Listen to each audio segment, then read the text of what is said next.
Mongolia's disco craze. When you think of Mongolia, you're probably thinking of endless grasslands, kind of open space that makes your brain feel like it's breathing air for the first time. Horses, herders, gers, the classic imagery we all know.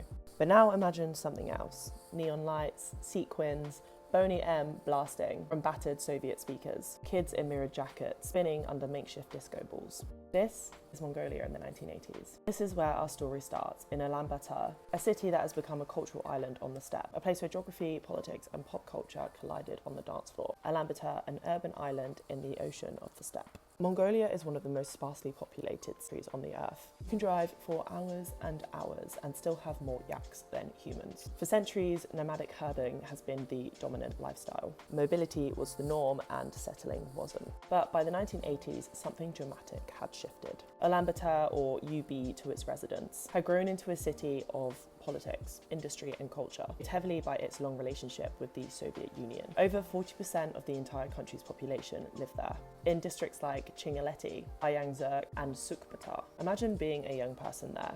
Your parents and grandparents had grown up in gers on the open steppe, following herds and seasons. But you might live in a concrete apartment block with central heating, go to school next to a Lenin statue, and walk to a cultural centre that doubled as a disco on Saturday nights. UB's geography mattered. It's a tight cluster of Soviet-style apartment blocks surrounded by steppe. And so the city becomes the centre of gravity in a country built around open space. When there's density, there's young people. When there's young people, there's nightlife. And the state allows a little wiggle room, there's dancing. Cheap housing, subsidised food and guaranteed state jobs created an unusual phenomena for the socialist state. The urban youth had disposable income. They weren't rich, but they had enough to buy a vinyl, grab a drink and go dancing. Meanwhile, in the countryside, many herders didn't even have electricity. Western music wasn't just inaccessible, it was unimaginable. So what did Mongolian discos actually sound like? If you walked into a UB disco in 1984, you would probably hear a mix that would tell you exactly how the Iron Curtain worked and how young people found ways around it. First was the official stuff, Soviet pop, Euro disco that had been cleared by censors, and bands like Elans and Forum, a kind of synthy, funky music that the state was comfortable with. Safe, approved, and ideologically sound disco. And then there was the unofficial stuff, and this is where things got interesting. Smuggled cassette tapes passed from hand to hand, copied over scratched reels, sometimes arriving with their labels peeled off, brought UB the kind of music that wasn't supposed to reach them. That's early Michael Jackson, American funk, random Hong Kong pop songs that took on a mythical status because no one knew where they were from, and songs like Rasputin that felt dangerously Western but too catchy to resist. Music brought with it a glimpse into a life that they weren't supposed to see. And so as subculture blooms. And alongside this, so do aesthetic choices. These were social statements. Neon polyester suits, sequin dresses, mirrored jackets, clothes that shimmered under a spinning light bulb that was trying its best to be a disco ball, was a social statement. Disco fashion created pockets of freedom, especially for women. In everyday life, modern dress and traditional gender roles were the norm. On the dance floor, it was like stepping into another world, where you could try out being someone a bit more daring. Nightlife became the laboratory site for borders of social possibility. Political theatre on the dance floor. Before we get too caught up in the sparkle and ahead of ourselves, this was still a one-party socialist state. And the discos were supervised, with the government taking official notes on your ideological behaviour. The rules were strict. DJs had to submit playlists for approvals, live performers needed permits, and rumours circulated over undercover officers reporting bourgeoisie tendencies. One of the most notorious clubs in Choi Plasan even fined a couple for immodest dancing. And this is because dancing had become a tiny act of rebellion and the state knew it. DJs who smuggled in Western tracks risked detention. But despite this, the trend prevails. And clubs became unofficial testing grounds for how much Western influence could seep into social life. Social geography, class, distance, and who gets in.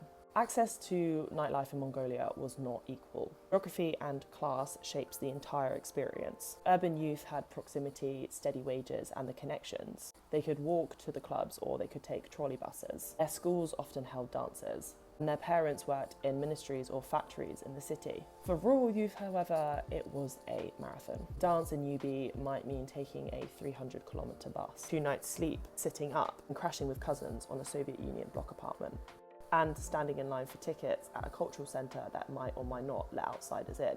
Party families and civil servants sometimes had priority access. Certain clubs became known hangouts for ministry kids, but the dance floor did kind of blur those divides. But still there were tensions, fashion rivalries, gossip wars, occasional fights. Social etiquette could quickly become a full-blown scandal. In a society monitored by the state, tiny missteps could feel really big.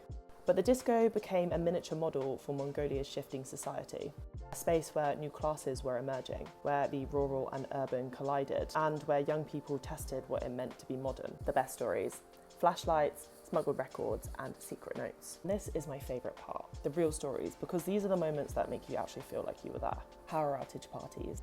Mongolian winters are brutal, and UB wasn't exactly gentle on its electricity grid.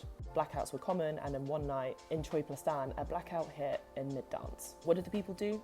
They kept dancing, under flashlights, cigarettes, and in the glow of a few emergency candles. The authorities didn't shut it down, they just stood by, cautiously taking notes. There were also DJ arrests. DJs were the heroes and the rebels of the music scene. Some got briefly detained for playing unauthorised Western music. The state didn't fear necessarily disco, but they feared what it symbolised. And secret romances.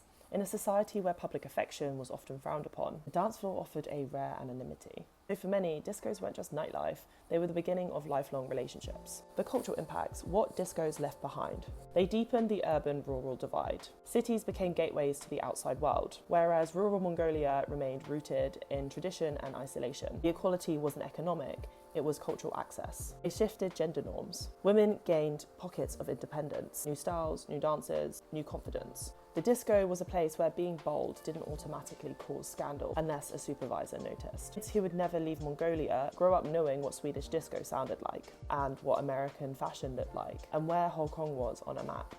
And finally, they influenced UB's creative class. Many of the teens who grew up under the disco lights in the 1980s later became the musicians, designers, and producers and cultural leaders of the 1990s and early 2000s. And so nightlife was the quiet engine of cultural imagination. Legacy of UB disco balls to EDM clubs. By the late 1980s, UB was thawing politically. Discos multiplied and music censorship loosened. More independent clubs emerged. And now UB is home to techno and karaoke bars, indie music venues, and neon-lit pubs. The city hums with a nightlife which was unimaginable in the 1970s. Okay, so my outro didn't record for whatever reason, so I'm going to redo it now. So what is the legacy of Mongolia's disco craze? By the 1980s, Mongolia was thawing geopolitically. If you ask anyone that lived through the 1980s disco era, they'll tell you that those nights that they experienced were different. Geography had created the conditions, politics had created the boundaries, and the youth culture had pushed against them. Ulaanbaatar's disco scene existed precisely because Mongolia was so vast, so rural, so isolated, and so tightly controlled. The clubs became little urban islands where young people experimented with identity, modernity, and global belonging. And that's it for today's episode. I really, really hope you liked this look at Mongolia's disco craze. If you like this topic, I would highly recommend the book The Last Disco in Outer Mongolia by Nick Middleton. I read it this summer and I loved it. It takes a look at Mongolia in the 1990s as it opens up after the collapse of the USSR. So yeah, if you like this video, give us a like, subscribe for more. I bring out new episodes every Tuesday. Goodbye.